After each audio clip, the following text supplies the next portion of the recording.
Good morning, man. We got a good one today. Good morning. You actually, you caught me just as I picked up my coffee cup. So now I'm awkwardly here with it, and I don't have a desk in front of me. Well, yeah, so I have to kind of lean over to do it. So you can go down into a perfect squat and put it down on the floor. Right.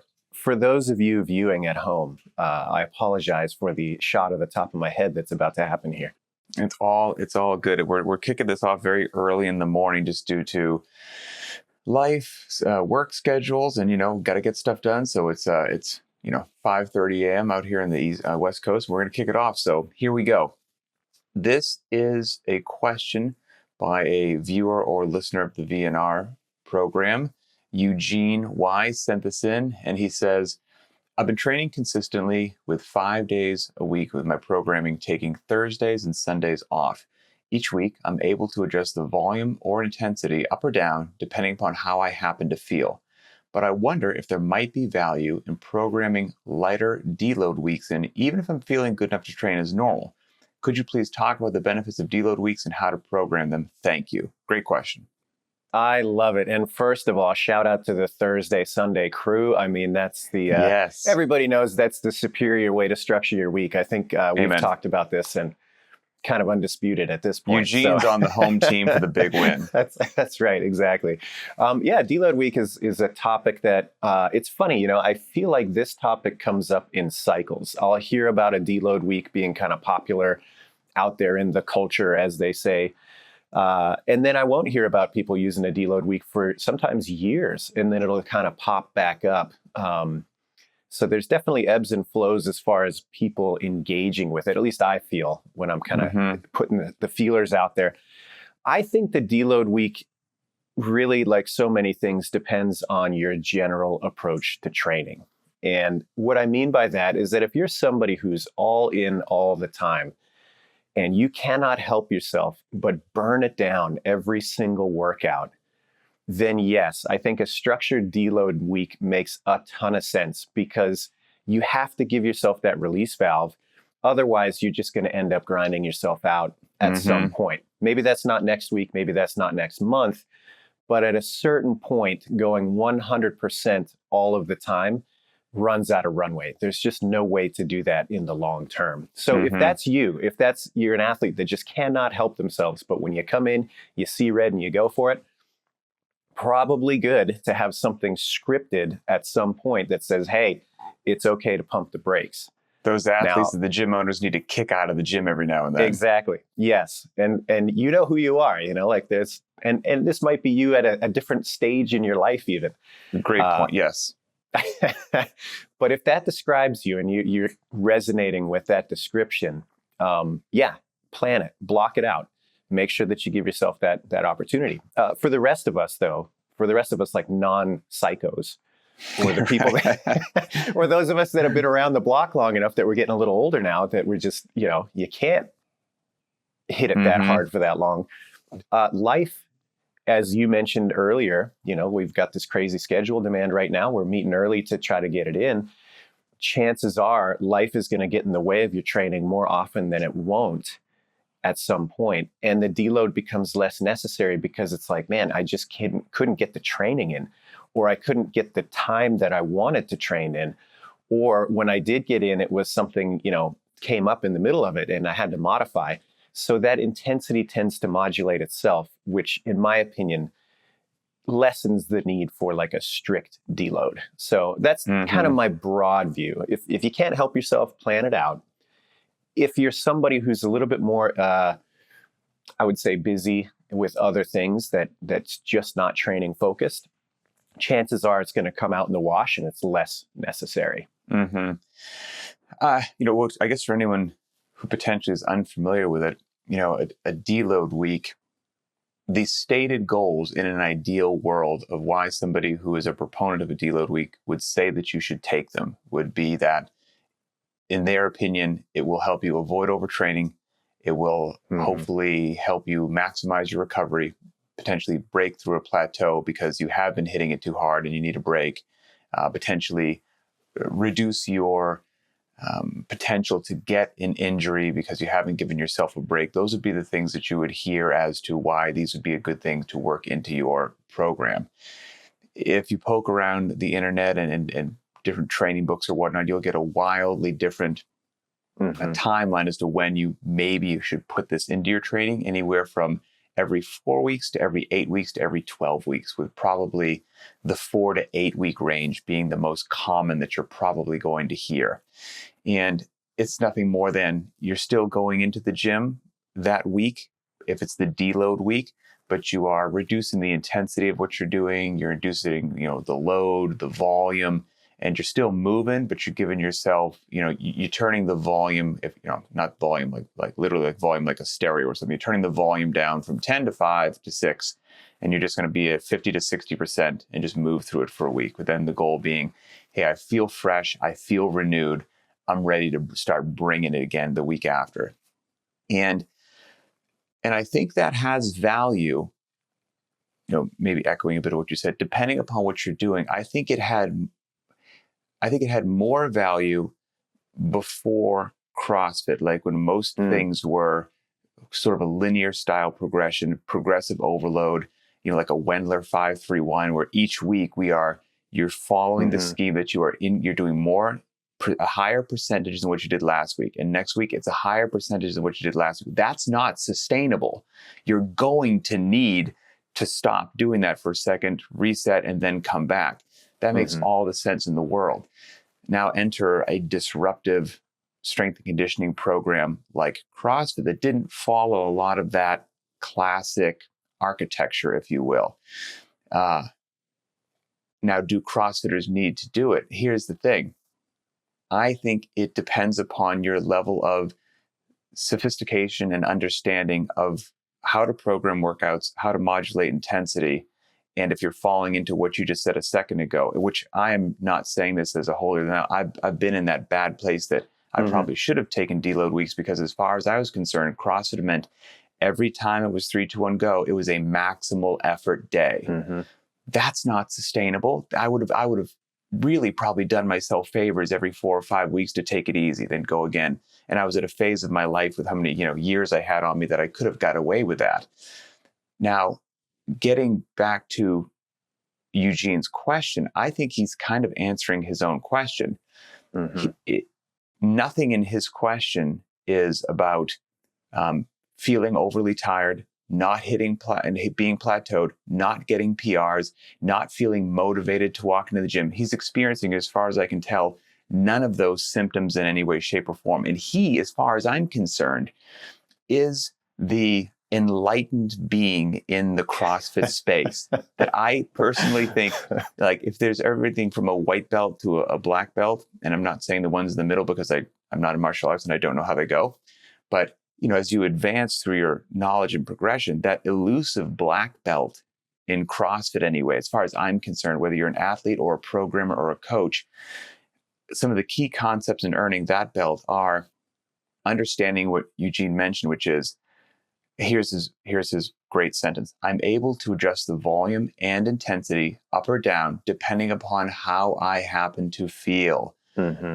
And he's dedicated to his rest days. He takes Thursdays and Sundays off. This is a unicorn in the world of CrossFit, where he knows the benefit of rest, as far as I can tell, and he takes those rest days, and then he doesn't burn it down every week. He's self-modulating so that every day is not a high-intensity effort.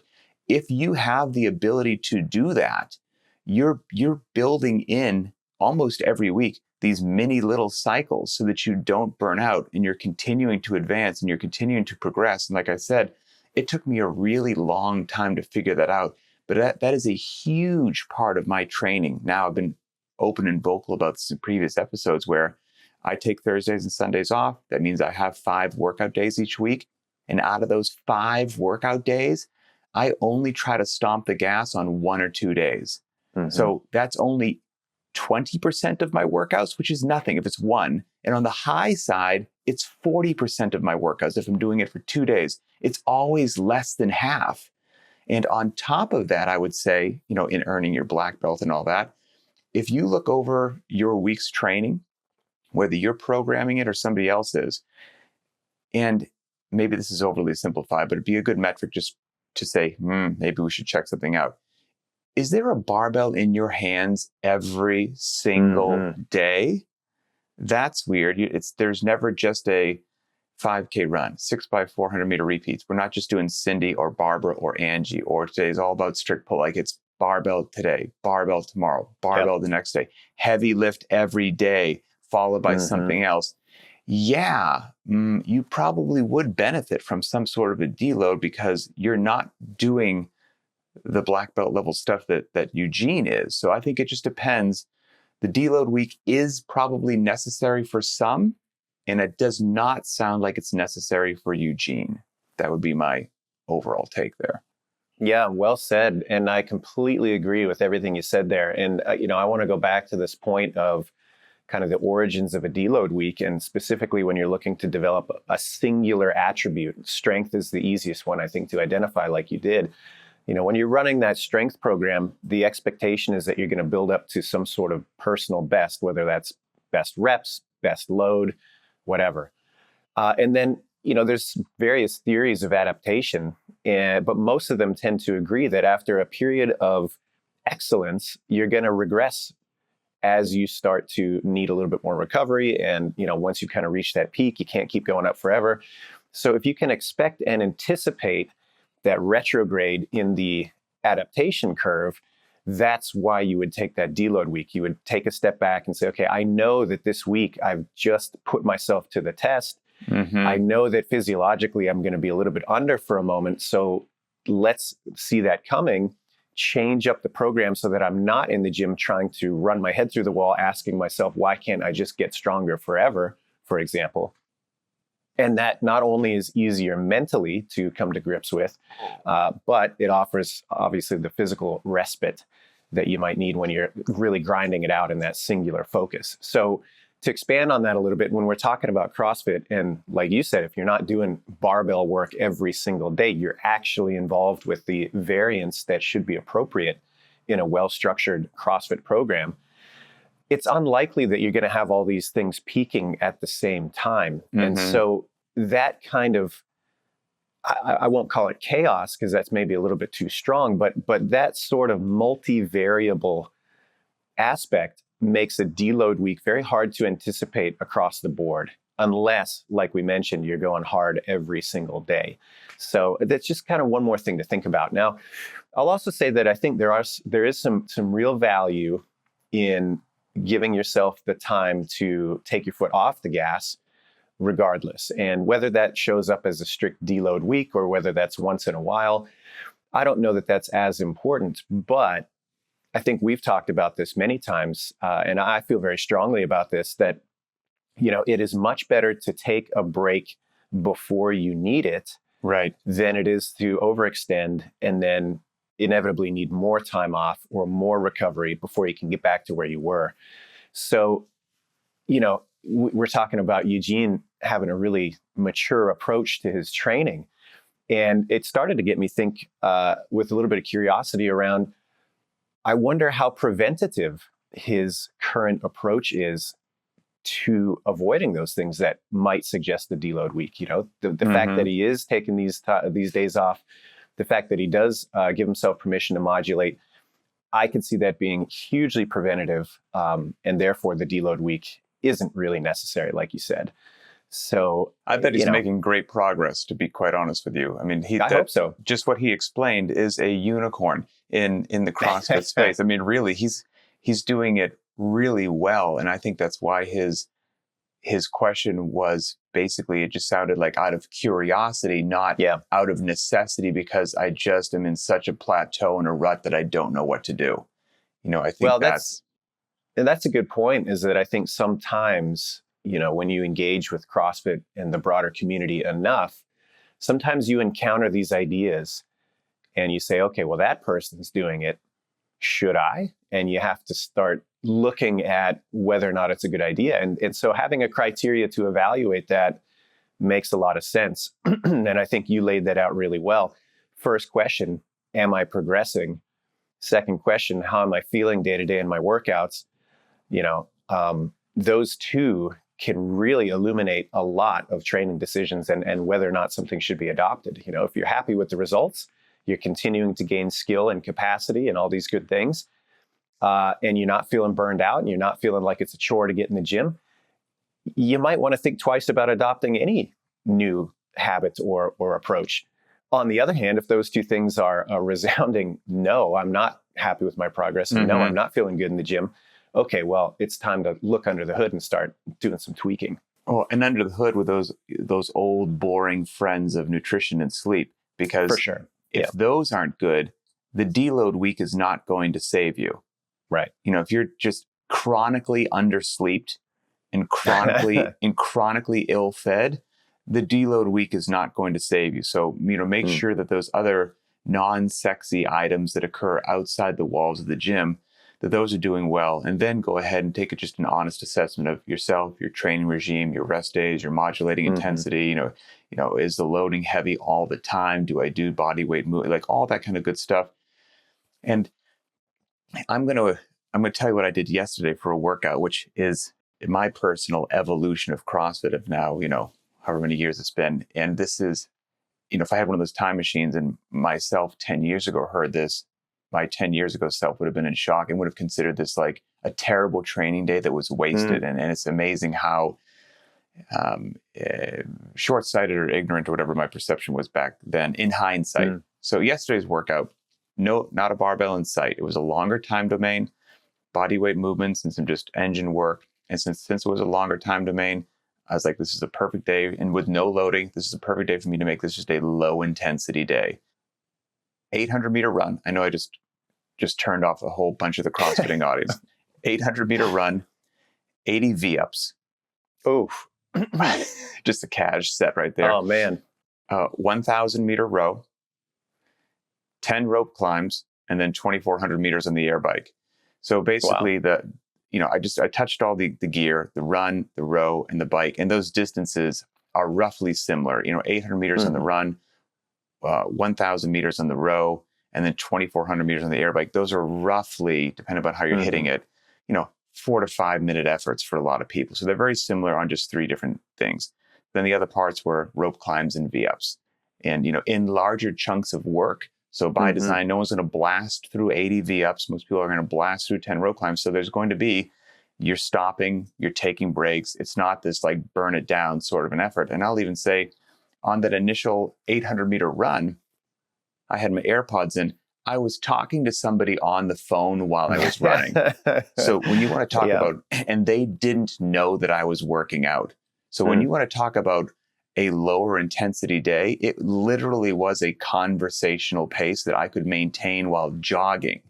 And then when I finished that jog and was about to start the V-ups, my phone conversation had ended and my AirPods disconnected or some annoying thing. So the clock is quote unquote still running, right? For my time that I'm going to submit to btwb. I sat down on a box in my garage for about 1 minute with the clock running and just like fiddling with my phone, trying to get this podcast called up, and then finally started my 80 V-ups. I was in no rush to start them. Like this was just a low intensity day. I did not do days like this 10 years ago.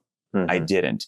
And maybe I was young enough to get away with it, or maybe I would have benefited even more had I done something like this. But days like this, they're not wasted days. They're fantastic days. They allow me to burn it down on the days that I feel like stomping the gas because I'm not worn out, overtired, and have no motivation. And then even like when I hopped in the rower for that 1,000-meter row, I was only pulling like a 205 to a 210 per fry. Like it was casual. And same when I got on the bike, I think the RPMs were like in the low 50s.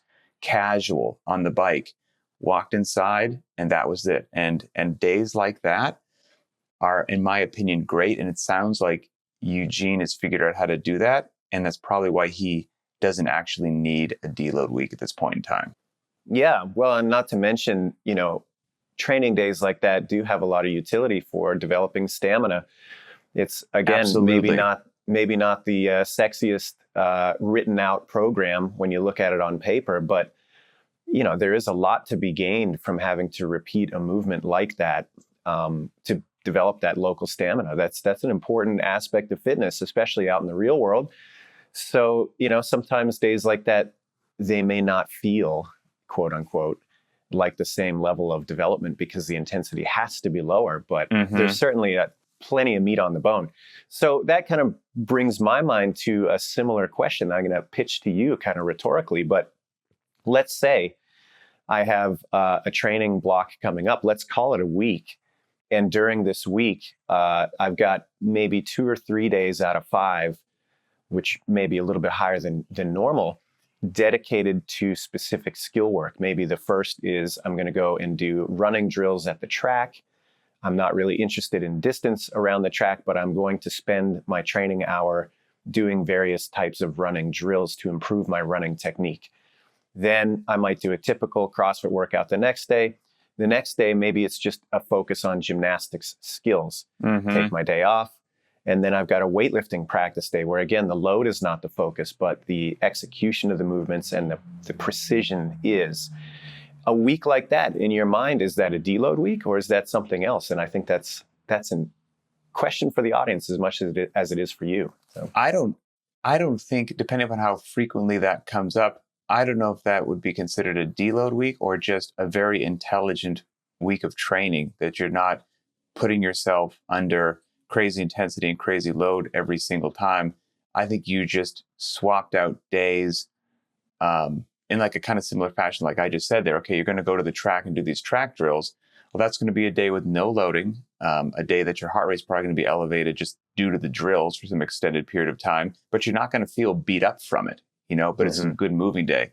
That's like exactly the day that I had yesterday. Heart rate elevated, moving good, didn't pull from the ground, didn't go below parallel, don't feel beat up from it all, ready to hit it hard. And the same would probably be said with those other days that you mentioned, to include like the weightlifting day. If it's at a low enough percentage and it's just a skill day, what a wonderfully restorative and beneficial day, even though there's not a lot of load on the bar. So having 3 of those a week might be a bit unusual probably for most people, and 2, mixed modality kind of getting after it sort of days. But if one of those was worked in every now and then, I don't think it would degrade anyone's performance in any way, shape, or form. I don't think you would lose a single step, to be quite honest with you. I think it would be beneficial of either maintaining or advancing your fitness, because you'd give yourself that break. It would really benefit an athlete who maybe didn't have their own self-awareness as to how to modulate their intensity. If the coach said, hey, today's just a practice day. Hey, today's this lower load day. And that athlete was just following along with the program and didn't want to figure it out on their own, said, okay, gotcha. And then they would just not actually realize why they felt so darn good and weren't running into a wall and hitting plateaus. And as we all know, some things are increased in the gym by just those organic developments of, your muscle tissue actually being able to contract more and all that good stuff, and increasing in size and volume. And some things you're only going to improve through technique and practice work, those neurological components. And so those practice days of, hey, we're just going to work your gymnastic skills. We're going to work the technique on the kipping pull up, the ring muscle up. Hey, you need to just practice your handstand walk for this amount of time.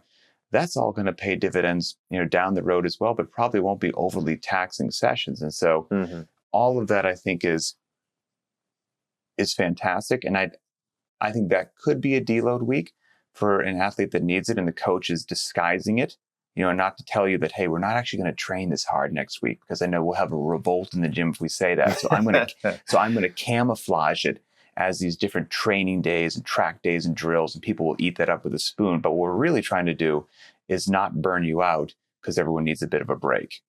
Yeah. And I guess that's exactly my point in that, is that a deload week doesn't need to be this stated hard parameter type of situation.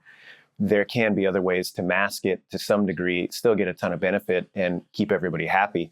And I also think that, the week is relatively arbitrary as a time frame. I think that even just a day or two that has some dedicated skill practice that is a dedicated lower intensity can be huge, especially if you think about the way that's going to fall in a cycle, maybe pair it up with a rest day coming on the tail of it.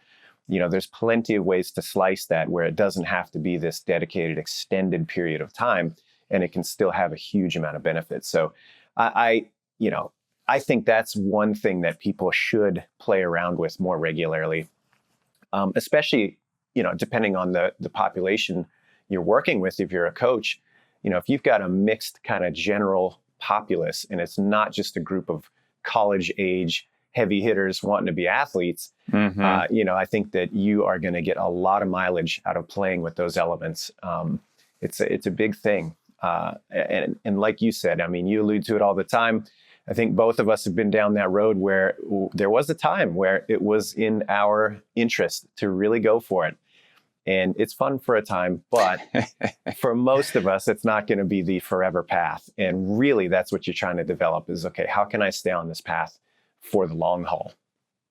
I think it was a fantastic question by Eugene. Yeah, I think it'd be great one, home run. And I'll close with this. And I'm sorry, I should have thought of this beforehand. I could have looked back as to what episode it is, because I think we either did a whole episode on this or maybe we touched on an episode, and maybe you'll recall, or maybe somebody could post it in the comments. I think another topic that relates to what Eugene's talking about and would benefit CrossFit athletes in general is to understand a delineation that you've made all the time, which is training versus testing. And I think in the less sophisticated understanding of CrossFit that I had many years ago, I thought every workout was a test. Every workout was maximal intensity. I didn't understand the value of just a training day. It had to be a go forward, burn it down. And like the workout that I did yesterday that I described, that was just a great training day that will benefit me.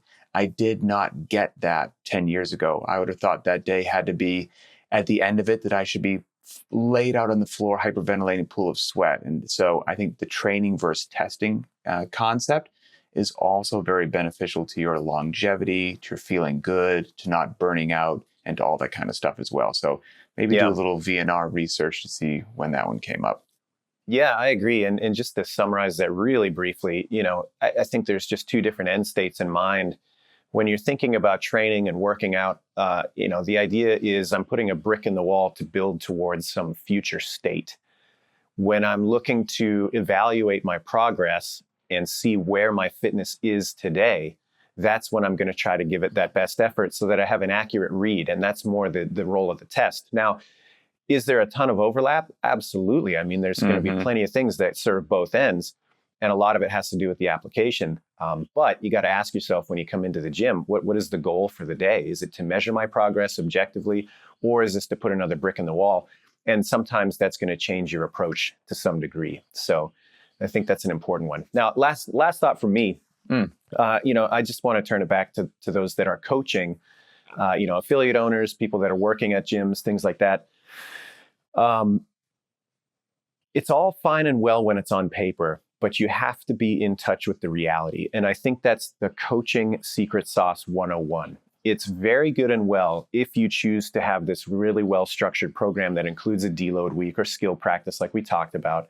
But at the end of the day, you have to pay attention to the population you're working with.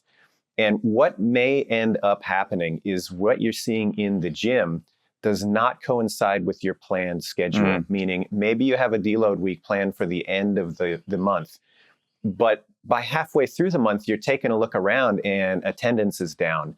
People are moving a little bit slow. They're kind of more complaining than usual. There's these signs that, it's a little bit too much. Change the plan. The plan is wrong at that point. And I feel like a lot of coaches get themselves into this mode, and we've all been there, where you're kind of in love with your work. And the work can't be wrong. It's the people that are wrong. And that's not true. You have to take a look at what's objectively happening in front of you and adjust. That is the hallmark of any good, mature coach. And it's no different in this scenario. So make sure you're doing that. No plan survives contact with the enemy. All right. Well, exactly. Well, Eugene, thank you very much for the question. It was absolutely fantastic. And as we say all the time, Adrian and I are here, but as far as we're concerned, this is the community show. So keep them coming, and we will give our best opinions. And every now and then we may even mention some facts, as to help answer these questions and hopefully get everybody on a better, more efficient path. And then we started on some lessons learned. Go to the btwb YouTube channel, find the show, post your thoughts on deload weeks. What's your experience been? Do you have a different perspective, some good, cool resources that people would benefit from? Let's share some knowledge there. Got an idea for a new show, question, topic, whatever it is, leave it there in the comments, email it into btwb, post it on the Very Not Random Instagram page, whatever it happens to be, we'll find it some way. We appreciate that. And in the show notes, check out the VNR cycles, all kinds of good stuff to help you get your first pull-up, handstand walks, and barbell work, all kinds of just good beneficial programs for you that hopefully you'll enjoy. For Adrian Bosman, I'm Pat Sherwood, and we will see you next time.